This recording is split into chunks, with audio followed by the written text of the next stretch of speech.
Digadang bela timnas, jebolan Liga Yunani pilih tinggalkan Indonesia.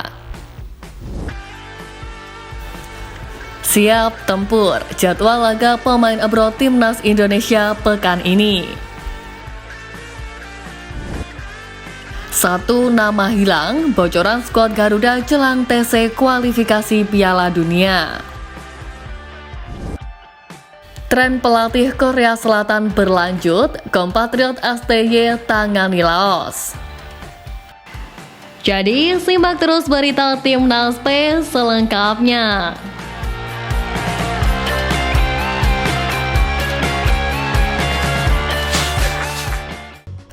Digadang bela timnas, jebolan Liga Yunani pilih tinggalkan Indonesia.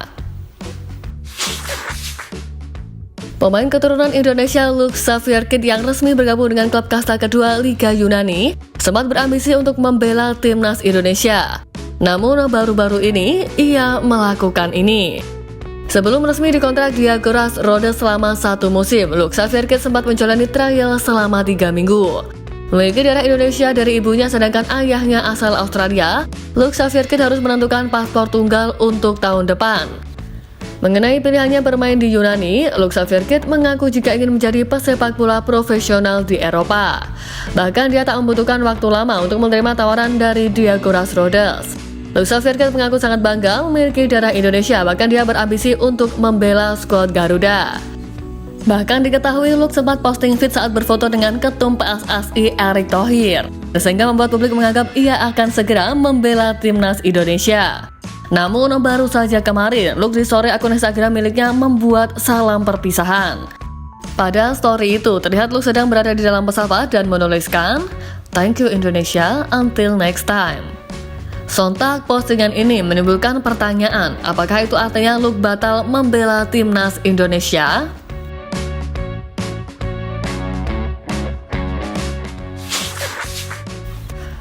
Siap tempur, jadwal laga pemain abroad timnas Indonesia pekan ini.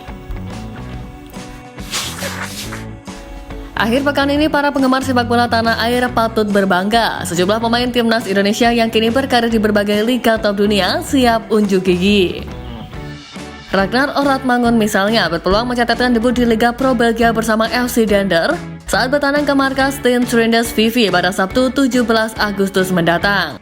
Di waktu yang sama, Sandy Walsh akan kembali memperkuat KV Mechelen dalam duel sengit melawan Anderlecht pada Minggu 18 Agustus. Petualangan baru juga menanti Saint Patinama bersama KAS Eupen yang kini berkompetisi di kasta kedua Liga Belgia. Debutnya akan dilakoni saat menghadapi RFC League pada Minggu 18 Agustus. Sementara itu, JIZ siap menghadapi tantangan berat di Serie A bersama Venezia yang bertandang ke markas Lazio 19 Agustus mendatang. Di Inggris, Nathan João dan Elkan Bagot siap membawa Swansea City dan Blackpool meraih kemenangan. Swansea City akan menghadapi Preston North End pada 17 Agustus, sedangkan Blackpool akan berhadapan dengan Stockport di hari dan jam yang sama.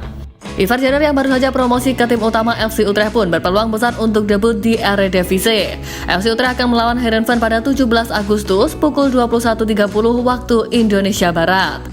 Pertandingan melawan FC Heerenveen akan menjadi laga menarik mengingat Tom Hai juga pernah memperkuat klub tersebut. Sementara di Asia, Jordi Amat bersama Johor Darul Takzim akan berlaga di Liga Malaysia melawan Perak pada 17 Agustus. Asnawi Mangkualam akan kembali memperkuat Port FC di Liga Thailand pekan depan pada 19 Agustus. Namun nasib Pratama Arhan bersama Swan FC masih belum jelas. Dengan sejumlah pertandingan menarik yang akan tersaji, akhir pekan ini menjadi momen yang tepat bagi para penggemar sepak bola Indonesia untuk memberikan dukungan penuh kepada para pemain timnas yang berlaga di luar negeri.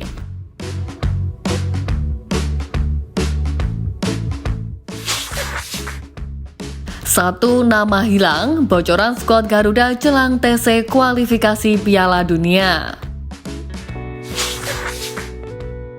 Timnas Indonesia sepertinya masih tanpa satu pemain andalan Sintayong saat bertandang ke markas Arab Saudi dalam laga pertama grup C putaran ketiga kualifikasi Piala Dunia 2026 pada 5 September mendatang. Manajer Timnas Indonesia Sumarji mengakui nama Elkan Bagot sejauh ini tidak masuk dalam rencana pemanggilan pemain Timnas Indonesia.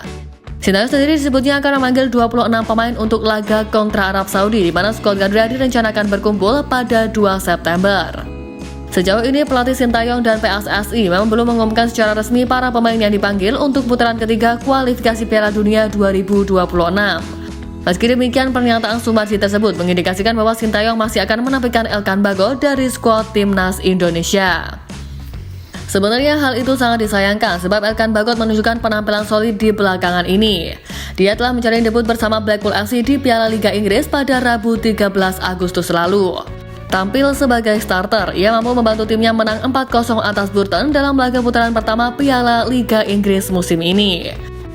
Ditambah lagi, selain itu, Timnas Indonesia sejatinya dipastikan tanpa Justin Hubner saat bertandang ke markas Arab Saudi.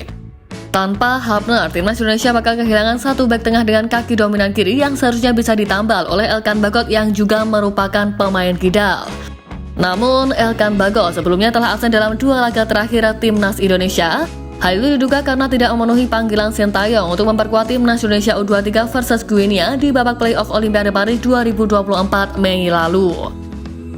Hal ini bahkan membuat Sintayong sempat meminta jurnalis untuk bertanya langsung kepada Elkan Bagot terkait alasan menolak panggilan itu. Yang setelahnya pun bek 21 tahun ini ditepikan saat Garuda menjamu Irak dan Filipina pada Juni lalu.